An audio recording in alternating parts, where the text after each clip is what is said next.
발언에 앞서서 여러분이 보고 계시는 모니터 내용과 내용이 잠깐 조금 다를 수 있다는 것을 먼저 말씀을 드립니다.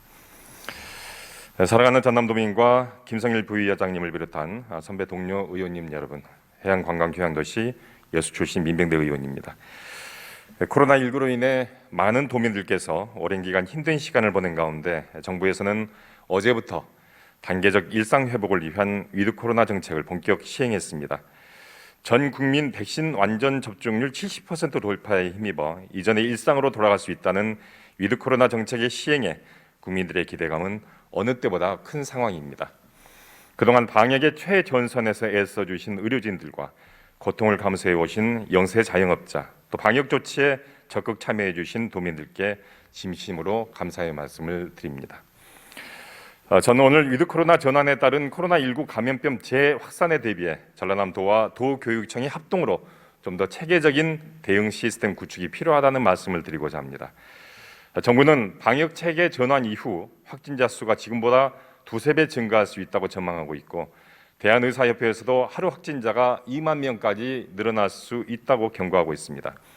특히 전남은 65세 이상 고령 인구 비율이 24%로 대부분 고위험군에 해당하고, 백신 접종을 완료한 지 5개월 이상 경과에서 돌파 감염의 대규모 확산 우려 또한 큽니다.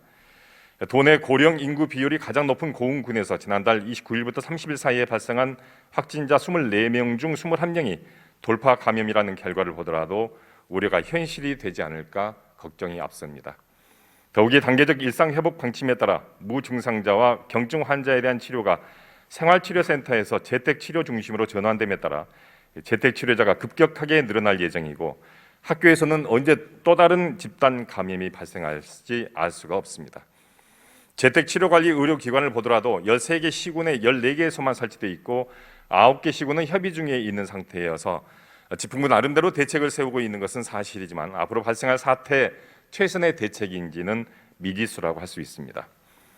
존경하는 김영록 도지사님과 장소근 교육감을 비롯한 관계 공무원 여러분, 이제는 감염병 치료 시설인 전담병원, 생활치료센터, 재택치료관리 의료기관을 환자의 상태에 따라 적기에 관리할 수 있도록 보다 체계적인 시스템을 구축해야 합니다.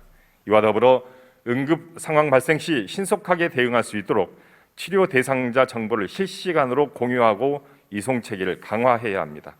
특히 학교에서 발생하는 집단 감염에 대해서도 좀 더 적극적인 대처가 필요해 보입니다만, 도교육청에서는 아직까지 전담 부서가 없는 것으로 알고 있습니다.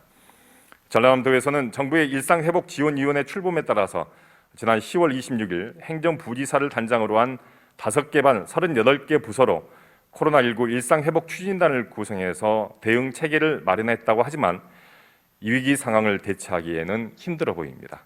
이에 본 의원은 전라남도와 도교육청이 합동으로 좀 더 짜임새 있는 한시적 대응기구를 만들어서 이 위기 상황을 적극적으로 대처하고 도민들이 평안한 일상생활을 영위할 수 있도록 해주실 것을 제안드리면서 5분 발언을 마치겠습니다. 경청해 주셔서 고맙습니다.